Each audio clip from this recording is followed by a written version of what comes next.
Hey friends, இன்னைக்கு எங்கே வந்திருக்கோம் அப்படின்னா அத்தோ சாப்பிட தான். எங்கே இருந்தாலும் கேட்குறீங்க, நாவலூர் ஆர்டிஎஸ் ஃபுட் ஸ்ட்ரீட்டில் இருக்கிற பர்மா ஸ்கொயர் அப்படிங்கிற ஒரு கடைக்கு தான். எப்படியாச்சும் இந்த வாட்டி மசாலா முட்டை சாப்பிடலான்னு பார்த்தேன். நான் போய் கேட்குறப்ப அந்த டைமில் இல்லைன்னு சொல்லிட்டாங்க. ஐயோ பேட் லக் அப்படின்னு நினச்சிக்கிட்டு சரி எக் ஒன்று ஆர்டர் சொல்லிட்டுங்கண்ணே அப்படின்ட்டு அவர்கிட்ட சொல்லிட்டேன். ஆர்டர் பண்ணி கொஞ்ச நேரத்திலேயே அவங்க என் கையில் கொடுத்துட்டாங்க.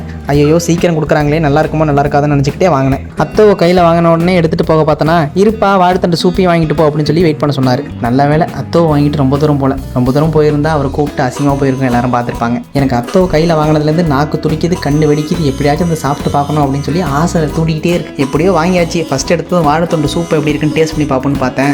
சூப்பு செம்மையாக இருந்துச்சு. சூப்பே இவ்வளோ சூப்பராக இருக்கே, அத்தோவை ட்ரை பண்ணணும்ட்டு எடுத்து வாயில் வச்சு பார்த்தேன். கடக்கு முடக்குன்னு என்னமோ நிறையா போட்டிருந்தாங்க. அத்தோவையும் எங்கேயும் தவிர தட்டு வடை செட்டில் ஒரு தட்டு இருக்கும்ல, அதுதான் அதிகமாக நொறுக்கி போட்ட மாதிரி இருந்துச்சு. சரி அதை கொஞ்சம் நேரம் ஊற வைப்போம் அப்படின்ட்டு கொடுத்த சூப்பை அப்படியே அத்தோ மேலே ஊற்றி கொஞ்சம் நேரம் ஊற வச்சேன். கொஞ்சம் நேரம் ஊற வச்சதுக்கப்புறம் எடுத்து சாப்பிட்டு பார்த்தேன். ரெண்டும் அல்டிமேட்டாக இருந்துச்சு. என்னடா இப்படி இருக்குது அப்படின்னு நினச்சிக்கிட்டே சாப்பிட்டுக்கிட்டே இருந்தேன். மசாலா மட்டும் தான் ட்ரை பண்ணணும்னு பார்த்தேன், ஆனால் கிடைக்கல. நீங்களும் ஆர்டிஎஸ் ஃபுட் ஸ்ட்ரீட் வந்தீங்கன்னா இந்த அத்தோவை ட்ரை பண்ணி பாருங்கள். அத்தோ சூப்பராக தான் இருந்துச்சு. இந்த அத்தோவை மட்டும் அரை மணி நேரம் சாப்பிட்ருக்கேன். சரி ஃப்ரெண்ட்ஸ், நெக்ஸ்ட் வீடியோவில் பார்ப்போம். டாடா.